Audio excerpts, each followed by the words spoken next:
बहन और आप सबकी लाडली महापौर हेमलता दिवाकर जी, जिनको भारतीय जनता पार्टी ने उत्तर प्रदेश का ही नहीं पूरे देश का एक सिरमौर नगर जो है आगरा, और देश ही नहीं, मैं तो कई बार किसी विदेश में माननीय केंद्रीय मंत्री जी बघेल साहब भी जाते होंगे, तो अगर कोई उत्तर प्रदेश न पहचान पावे तो हम लोग क्या बताते हैं? ताजमहल बताते हैं, आगरा बताते हैं। ऐसे एक विलक्षण नगर की महापौर होने वाली हमारी बहन माननीय हेमलता दिवाकर जी, मंच पर बैठे हुए हमारे महानगर के यशस्वी अध्यक्ष, मैं शायद में बोलता हूं क्योंकि समय बहुत हो गया है, हमारे माननीय सुरेश तिवारी जी, माननीय केंद्रीय मंत्री बघेल साहब, अंजुला महोर जी चली गई हम लोगों को मिलकर के, माननीय निवर्तमान मेयर अनिल जैन जी, राजकुमार चावल जी, मंजू भदौरिया जी, पुरुषोत्तम खंडेलवाल जी, धर्मेश जी, विजय शिवरे जी भी चले गए, रानी प्रक्षालिका जी आई थी चली गई, माननीय धर्मपाल जी, उदय भान सिंह जी, महेश गोयल जी। मैं इसलिए पढ़ दे रहा हूँ कि गलती होगी तो मुझसे सजा नहीं मिलेगी, इनको न सजा मिल जाए, इसलिए मैं पढ़ रहा हूँ आप लोगों से क्षमा मांगते हुए। नागेंद्र दुबे जी, प्रमोद गुप्ता जी, शिवशंकर शर्मा जी, अशोक राणा जी, सीमांत प्रद्युमन कथिरिया जी, कमल जी, मनीष गौतम जी, प्रशांत जी, और जिनका नाम मैं नहीं ले पाया वो सब तमाम सम्मानित मंच, यहाँ जो राजनीतिक हमारे पदाधिकारी बैठे हैं, उनके साथ साथ हमारे कुछ व्यक्तिगत मित्र भी इस मंच पे आ गए हैं, उनका भी मैं नाम ले लेना चाहूंगा। माननीय सुग्रीव जी, जो हेमलता जी के लिए बड़ी उन्होंने दिल दिमाग भगवान से प्रार्थना किया था, गोविंद शर्मा, खेमचंद, अनिल सारस्वत, शैलू पंडित, और आप सब तमाम आगरा नगर के, आगरा जिले के और इस क्षेत्र के तमाम माननीय भाइयों और बहनों, बहुत बातें हो चुकी है और दोपहर का समय हो गया है, इसलिए मैं बहुत ज्यादा बातें नहीं करूंगा, लेकिन मैंने अपने वरिष्ठों से पूछा कि कितना बोलना चाहिए, तो बोले कि नहीं बोलने का अभी स्कोप है, आप बोलिए। मित्रों, जैसा कि यहाँ हमारे इस चुनाव के प्रभारी माननीय धर्मेश जी ने कहा, बड़ी महत्वपूर्ण बात कह गए। उन्होंने कहा कि जिन लोगों को यहाँ टिकट मिला है, माननीय हेमलता जी के साथ बाकी 100 लोगों को जो टिकट मिला है, वो ये मानने की भूल न करें कि वही सबसे योग्य थे। आपके जैसे कम से कम मेयर के प्रत्याशी, मुझे मालूम है आधा दर्जन मेयर के प्रत्याशी थे, और हर वार्ड में कम से कम एक दर्जन जो है, हर वार्ड में पार्षद के प्रत्याशी भी उतने ही काबिल थे कि भारतीय जनता पार्टी किसी के सर पे भी हाथ रख देती तो वो जीत जाता। इसलिए एक अनुभवी राजनेता के रूप में माननीय धर्मेश जी ने जो आप लोगों को जो सीख दिया है, उसे मानते हुए, सबको विनम्रता पूर्वक सबके सामने शीश झुकाते हुए भारतीय जनता पार्टी की, अपने नेताओं का, माननीय मोदी जी का, माननीय योगी जी का, माननीय नड्डा जी का, भूपेंद्र चौधरी जी का सम्मान करते हुए, सबका सम्मान, सबका साथ, सबका विकास की भावना से आप अपनी विजयश्री की तरफ आगे बढ़ेंगे, इसमें मेरी शुभकामनाएं। साथ ही यहाँ जो भाई बहन बैठे हुए, मैं तो अभी नया हूँ राजनीति में, लेकिन एक बात का अनुभव मुझे आ गया है, और मैं कई चुनावों में जब गया तो ये यहाँ वहाँ जरूर कहता था, हो सकता है कि हेमलता जी का हर वार्ड में, हर गली में, हर घर में जा करके सबको नमन करने का, सबसे वोट मांगने का इनकी पूरी इच्छा शक्ति होने के बावजूद भी आने वाले दिनों में मात्र 20-22 दिन है, हो सकता है कि वो 13 दिन ही है, हो सकता है कि वो सभी जगह न पहुंच पाए, और ये बहुत मानवीय रूप से ऐसा संभव ही नहीं है कि हर गली में, हर घर में, हर व्यक्ति का दरवाजा खटखटा पावे। इसलिए उनकी तरफ से मैं जो धर्मेश जी ने कहा है, उसे एक कदम आगे बढ़ते हुए आप सब जनता से, आगरा की जनता से मैं निवेदन करूंगा, प्रार्थना करूंगा कि इनकी स्वयं की उपस्थिति की अपेक्षा न करते हुए आप भारतीय जनता पार्टी को देखते हुए कमल के निशान को देखते हुए, इतना इनका लंबा एक राजनीतिक कैरियर रहा, इससे इनसे योग्य उम्मीदवार हम लोगों को नहीं दिखा। अगर कहीं कोई गलती हुई होगी तो हम सब जिम्मेदार हैं। इस मंच पे जो लोग बैठे हैं सभी उसके लिए जिम्मेदार माने जाएंगे, लेकिन हम लोगों ने गलती नहीं किया है, इसका मुझे पूरा आत्मविश्वास है। इसलिए हमारा निवेदन मानते हुए, पार्टी का निवेदन मानते हुए, सम्मानित मंच का निवेदन मानते हुए, आप सब इन्हें इतने बड़े, इतने ज्यादा मतों से आप विजयी बनाइए कि आगरा का जो 5 मेयर बनाने का जो रिकॉर्ड है वो सारे रिकॉर्ड इस बार ध्वस्त हो गए। दूसरी बात जो यहाँ कही गई और मुझे जो सुनने में आई कि आगरा 5 बार से मेयर हमारा रहा है, भारतीय जनता पार्टी का रहा है, लेकिन पार्षदों में आप लोगों ने कंजूसी कर दिया है। ये कंजूसी क्यों भाई? जब पूरा गाड़ी चला रहे हैं तो एक टायर पंचर क्यों कर रहे हो? उस टायर में भी हवा भरिए। पार्षद की जो भूमिका है वो एक एक गली में, एक एक नाली की सफाई, एक एक जगह का ध्यान रखने वाला उसका काम होता है। वो आकर के जब इनके साथ बैठेगा, इनके साथ मित्रों व्यवहार होगा, पार्टी की एक समता होगी, तो उसमें बहुत अच्छा काम होगा। मैं कई बार आज के चूंकि मैं नगर विकास मंत्री हूँ, तो ये नगर विकास का चुनाव है, तो इसलिए कई बार आना जाना हुआ है नगरों में। और मैंने एक बात कही है सब जगह कि अब हमें डबल इंजन की सरकार तो हम चला रहे हैं। डबल इंजन की सरकार मतलब ये कि दिल्ली में चल रही है हमारी भारतीय जनता पार्टी की माननीय मोदी जी की यशस्वी सरकार, लखनऊ में राज्य सरकार चल रही है माननीय योगी जी के नेतृत्व में। अपने को ट्रिपल इंजन की सरकार चलानी है। आप बड़े भाग्यशाली हो और बड़े समझदार हो कि आप कई वर्षों से ट्रिपल इंजन की सरकार चलाए जा रहे हैं। तो भारतीय जनता पार्टी जब यहाँ राज्य में नहीं की अपनी सरकार, तब भी आपने भाजपा को जिताया, तो इसलिए इस बार पार्षद के स्तर पे भी कोई कमी नहीं छोड़ना है। हर प्रकार से इनकी झोली इतनी भर दीजिए कि इनको बहानेबाजी का कोई कारण न मिले। ये ना ये कहे अरे तुम लोग तो इस गली की हम सफाई कैसे करें, वहां तो आप पार्षद जो है ध्यान ही नहीं देता है, यहाँ तो कोई ध्यान ही नहीं देता है।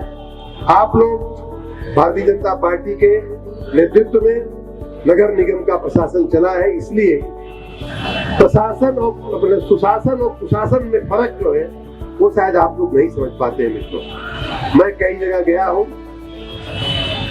मैं एक बार इटावा के एक गांव में एक नगर पंचायत में गया था और मैं ऐसे ही वहां घूम रहा था, तो मैंने हमारी गाड़ी में वहां के एक पार्टी के पदाधिकारी बैठे हुए थे, तो ऐसे ही मैंने पूछा कि भाई साहब ये खाली किसके होंगे, किन लोगों के हो? मतलब वैसे ही मैं वहाँ की जनसंख्या, वहाँ की सामाजिक रचना के बारे में पूछते पूछते ये भी सवाल मेरे दिमाग में आया कि बड़ी अच्छी प्लाट है, बड़ी अच्छी जमीनें हैं, वो किसके हैं?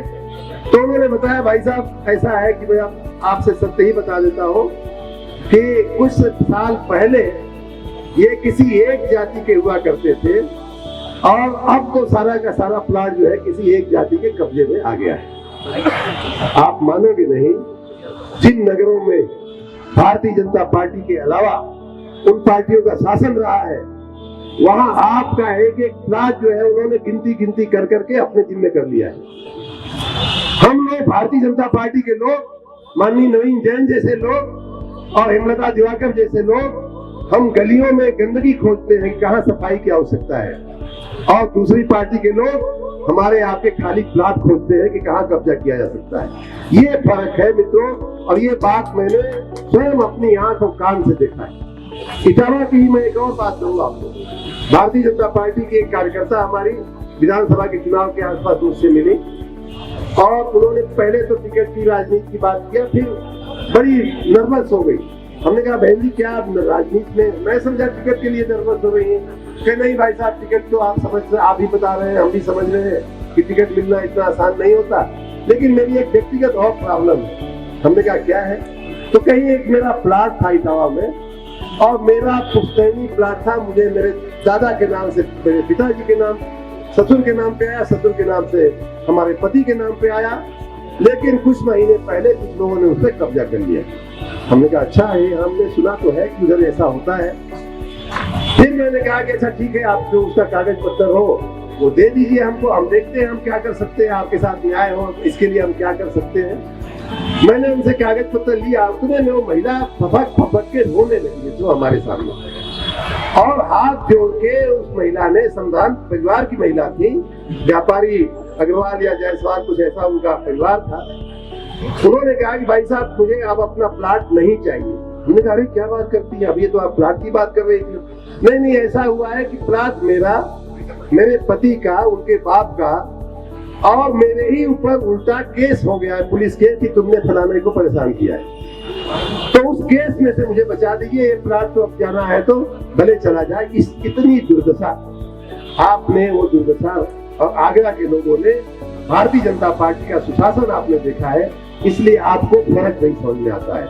इसलिए मैं कहूंगा कि भारतीय जनता पार्टी को इस सुशासन के लिए इनाम देते हुए माननीय हेमलता दिवाकर और उनकी टीम को, पार्षदों की टीम को इतनी भारी मतों से विजयी बनाइए कि पूरे राज्य का रिकॉर्ड टूट जाए। और ये बात मैं आगरा के लोगों को खाली नहीं कह रहा हूँ, मैं आगरा जिले की सभी नगर निकायों की बात कर रहा हूँ, उत्तर प्रदेश के सभी नगर निकायों में संदेश देना चाहता हूँ कि अगर गलत तत्वों के हाथ में आपका नगर निकाय का प्रशासन आता है तो क्या दुर्दशा होगी, और अगर सही लोगों के शासन में आता है के हाथ में आता है तो क्या फायदे होते हैं। अगर 3 इंजन की सरकार एक साथ चलती है तो उसका मैं एक उदाहरण अभी आपको और देता हूँ। माननीय बघेल जी बता रहे थे कि 8 करोड़ आता है, 80 करोड़ आता है, 26 करोड़ किसी गांव में जाता है, हमको 5 करोड़ मिलता है। मैं बैठे बैठे नवीन जैन जी से पूछा कि भैया अभी जो हमने पिछले कैबिनेट में आगरा के लिए पीने के पानी का बंटू कटरा कोई एक क्षेत्र है आपके यहाँ, बंटू कटरा करके एक क्षेत्र, अभी हमने प्रेस कॉन्फ्रेंस भी किया था उस दिन, आपने शायद किसी को याद भी होगा। बंटू कटरा में पेयजल की, गंगा आधारित जो पेयजल वो नहीं पहुंच पाता है, उसके लिए एक प्रोजेक्ट चल रहा था, बना हुआ था। पिछली कैबिनेट में 264 करोड़ रुपए की प्रोजेक्ट हम लोगों ने माननीय योगी जी के आशीर्वाद से आपको मंजूर करके दिया है। उससे अगर आगरा की बंटू कटरा क्षेत्र की लगभग 3.25 लाख जनता जो है वो लाभान्वित होगी। अभी तक 54% कवरेज था, उसके आने के बाद लगभग 64% कवरेज पेयजल की पाइपलाइन की योजना। जब मैं ये बात पूछ रहा था तो माननीय चाहर जी सुन रहे थे। सामंजस्य होता है स्थानीय सरकार में, राज्य सरकार में, और ये अमृत योजना के तहत मैं 264 करोड़ रुपया आपको दे पाया। ये पैसा जो है माननीय मोदी जी की सरकार से आया हुआ पैसा है, माननीय बघेल जी जिस सरकार में मंत्री है उस सरकार से आया हुआ पैसा है। तो इसलिए तीनों एक साथ चले, तीनों हमारी स्तरीय सरकारें, इसलिए बहुत आवश्यक है। अभी माननीय बघेल जी इंदौर की बात कर रहे थे। मित्रों, कई बार घर की मुर्गी साग बराबर किया है, उसकी पूरी दुनिया ने उसकी नोट लिया है, पूरी दुनिया में उस काम को बखाना गया है। मित्रों, मैं खुद आया था G20 की मीटिंग होने के पहले, क्योंकि मैं नगर विकास मंत्री हूँ तो मुझे चिंता थी, मैं प्रभारी मंत्री उन्हीं जगह बन गया था, तो मैं पहली विजिट आगरा की किया क्योंकि G20 की मीटिंग होने वाली थी। मैं आया, देखा, मैं घूमा अपने मित्रों के साथ और देख करके मैंने वहां मार्गदर्शन भी दिए। लेकिन G20 के समय आगरा का जो सुंदरता थी, जो सफाई थी, जो सुशोभन हुआ था, पूरी दुनिया से आने वाले लोग, और G20 में दुनिया के सबसे विकसित देश के लोग हैं, जो सबसे सुंदर देश है, जो सबसे विकसित देश है, उन देशों के लोग हैं। जारी आए थे उन टीमों के संकलन के लिए, कोऑर्डिनेशन के लिए। उन लोगों ने यहाँ तक कहा, यहाँ तक कमेंट किया, मेरे पास उनका लिखित में व्हाट्सएप और हमारे पास सोशल मीडिया के संदेश है कि आगरा ने उत्तर प्रदेश में पूरी दुनिया में भारत का मस्तक ऊंचा कर दिया है। इसलिए मित्रों, ऐसा मैं आगरा बना करके आप लोगों के चरणों में अर्पण करने के लिए मैं माननीय हेमलता दिवाकर जी को शुभकामना देता हूं।